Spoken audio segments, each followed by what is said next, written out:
Close-Up is brought to you by the Kia Sorento R, redefining the power of Kia. What rights do you have as a parent? You might think you're in charge, but this story will shatter any confidence you have. You seek help because your 14-year-old daughter is sleeping with an adult man. That is a crime. The police refer you to SIF. SIF refer you to a counsellor. The counsellor backs your daughter and says, celebrate her happiness. She's lucky to be in love. Hello?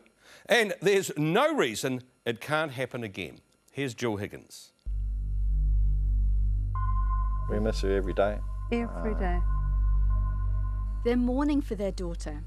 She didn't die. She just decided to abandon her parents for good. People say, "Oh, are you angry?" No. I might be angry at the people that have done the things to our family, but I'm never angry with her. After 2 sons, Jade was the daughter they longed for, and they were close. She would every day come and sit right next to me and tell me about her day at school, and she'd wanted to know about my day. Just normal family.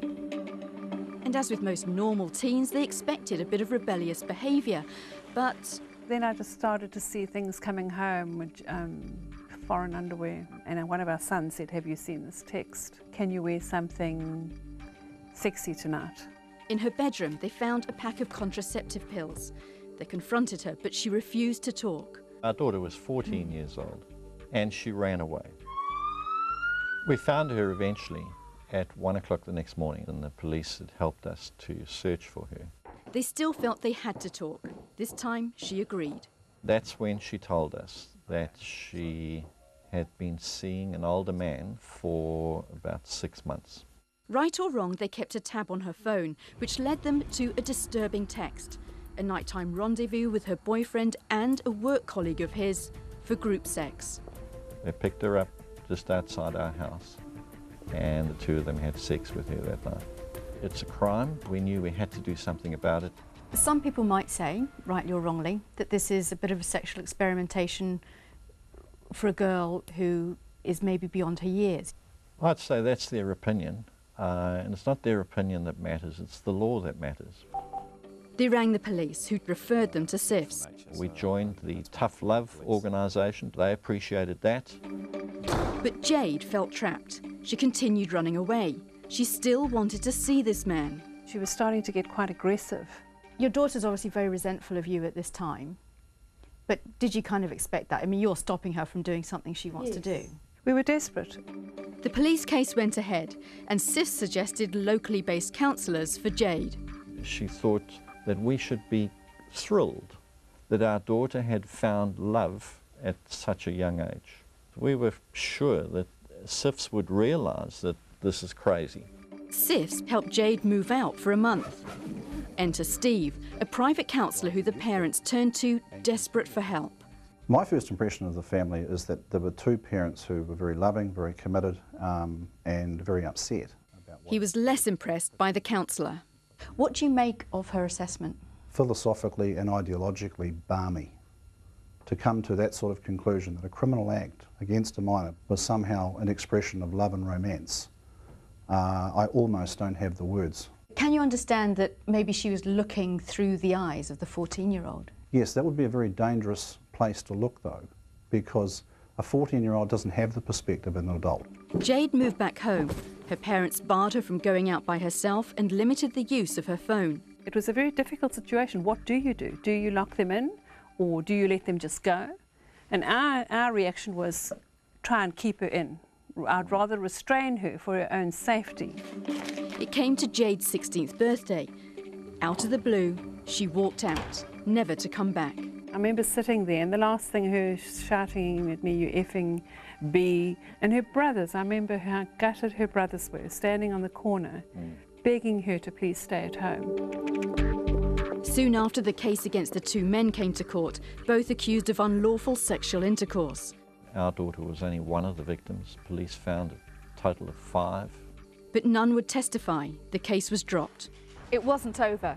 With the help of youth law and a school counsellor, Jade took her family to court, effectively to divorce her parents and to gag both them and her brothers. I think we live in a moral Alice in Wonderland in this country in terms of what's right for our children or not.